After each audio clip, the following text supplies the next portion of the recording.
The idea behind the Academy is to introduce students in a very practical way to doctrine, but then unleash them into the real world where they could apply this doctrine in a setting that lawyers do every day. The students get exposed to that from day one in the Academy. Because it is an immersion experience where students were allowed to take a deep dive into these subject matter areas and have practical, hands-on, essentially clinical training experience, it was as if they were in a law firm already.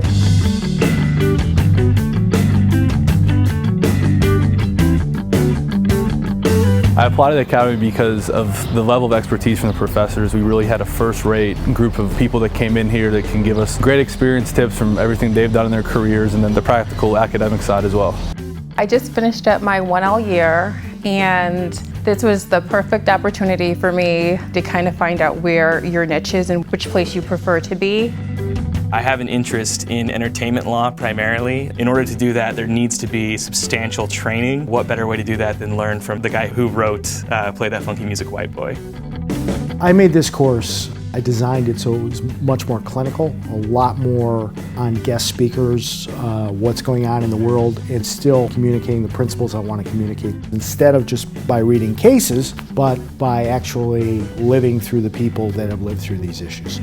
They will have a much clearer understanding of what it's like to work in these three industries, a much clearer understanding. Because what we're trying to impart to them is not just the legal basis for the work that they will be doing, but what is it like to actually practice in these areas? What kinds of legal skills do you need, of course, but what kinds of personal attributes are going to fit best, are going to lead to the greatest level of success? It's going to be an exposure that is well beyond just what is it like to lawyer in this field.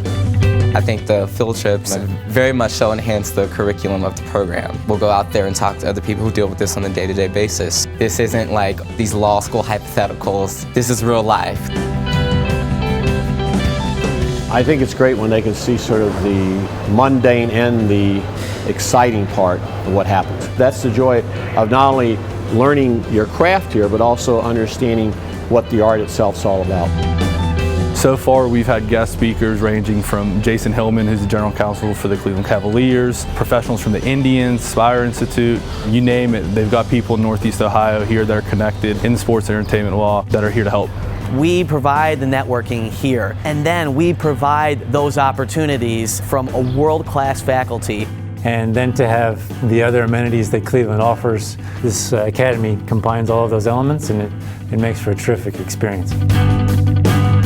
After the 3 weeks, there is a competitive process for coveted externships or clinicals. We have a phenomenal clinical with the Cleveland Browns, one with the Cleveland Cavaliers, one with Fugaro Studio, one with 20th Century Fox. We have one with the Cleveland Film Commission. Having the opportunity to participate in an academy like we're doing here in Cleveland gives people in this region of the country the opportunity to at least find out how I can get into the business. And to me, that gives somebody such an advantage over somebody who's just loading up the car and moving out to Los Angeles or New York without that kind of experience. They've been challenged in a way they've never been challenged before, but they will expect to be challenged when in practice. Experientially, they're going to say it was really hard. I was really tired by the end, but I felt good. It was a feel-good tired because I mastered some skills that I can take away with me and use for the rest of my legal career.